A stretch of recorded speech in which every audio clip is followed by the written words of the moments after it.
So we're going to move to the back now. You would also have your line, your 1 inch line from the selvage. Now remember that our front was by this side. I can't go ahead and start drafting the back by this side. It would be wrong because the sides need to match. So I have to also do the same side. So same process, pin down, let the top part align. Okay, pin it to your CB, that's your center back. So I'll just keep aligning this line to the center back. Remember, if you don't have the red drape tape, you see if your dress form has a seam line like mine does, even for this, you notice that this is where the seam line is and this is where the red tape is. So the red tape had even shifted. So I'm just following the seam line because that's the most accurate one. And then pin all the way to the waist. Okay. And of course, now remember I said that the back is way easier. So I'm going to, so the back you can choose to not have a dart, but then I encourage that you still put a little bit of that. Okay, so I need to come to this side because I will need to hold the fabric. In draping, the movement of the fabric is very important and how it flows. So you see, holding it this way smoothens out this place, and then if I shift it to the side, so let me tilt this back and shift it to the side. Okay, this helps me to know where I can pin down for the side. I just don't want to hold anything for the dart. Okay, I want it to flow naturally. All right, so I can have that pin down.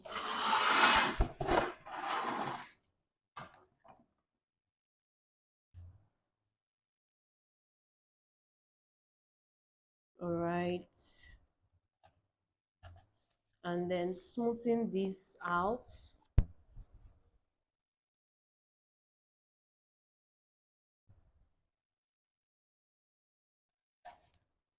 So this, what I have here would be my dart.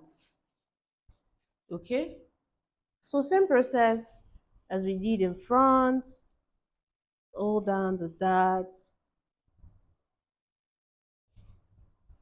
to also help you. In the process of doing this, you are holding every part that probably folds up by the side, but you see that the back, because it doesn't have anything you're really trying to contour so much, so everything just falls in place.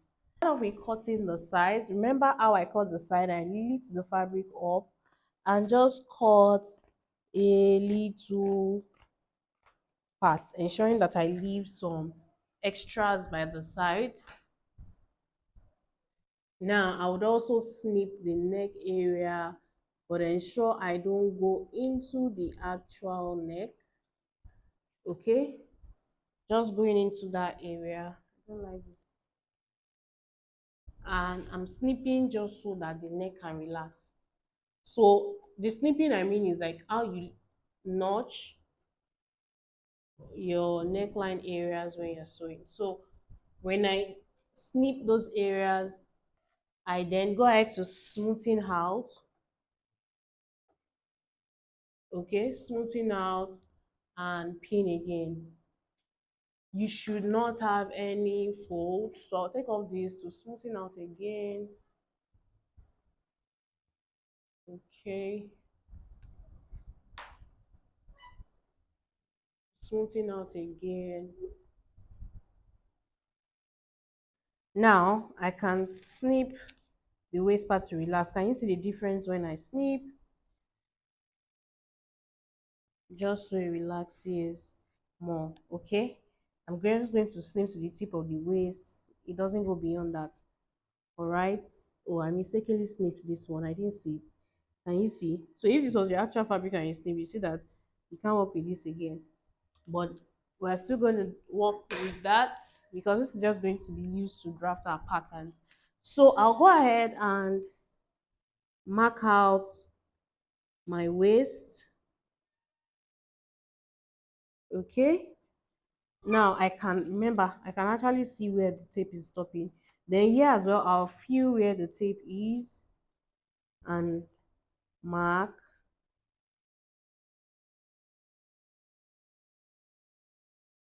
Okay. I'll also follow and draw. The armhole for the back doesn't go in as much as the front. So you already know that.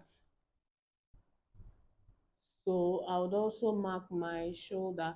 Now the shoulder and okay, we forgot to do the neckline for the front, so I'm going to do for the back as well.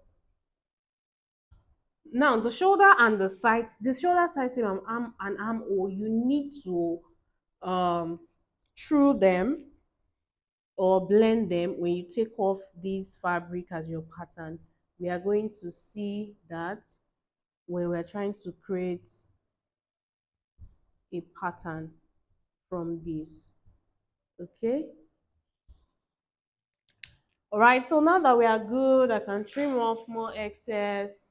At least now I'm sure I know where each is stopping. So I can trim off more excess without fear before taking it off. And of course, please raise up so you won't go and cut. Remember, our front is still there. So you won't go and cut the front. So this is what we have for the back. You can see it doesn't take as much time as the front. And then I'm going to take everything off. Take everything off. We're going to our cutting table. Okay, this is the sweet part. All right, so we're going to cutting table just so that we can convert this into a pattern, blend every area that needs to be blended. Okay,